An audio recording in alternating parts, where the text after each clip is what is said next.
आज हमारे हर दिन शनिवार को बाबा ब्रह्मचारी के स्थान पर भंडारा चल रहा है।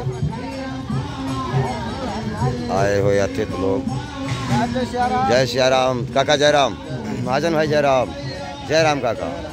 ये सब भक्तगण बाबा ब्रह्मचारी के स्थान पर सादर आमंत्रित हैं उनके चरणों में प्रसादी ग्रहण करने के लिए और विशेष सहयोग भी दे रहे हैं भंडारे में।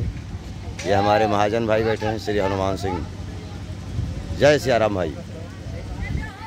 इधर बाल भंडारा चल रहा है, बच्चे भोजन कर रहे हैं।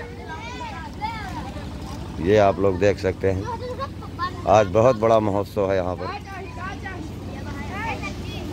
खाते जाओ बच्चों, खाते जाओ, प्रसादी ग्रहण करते जाओ।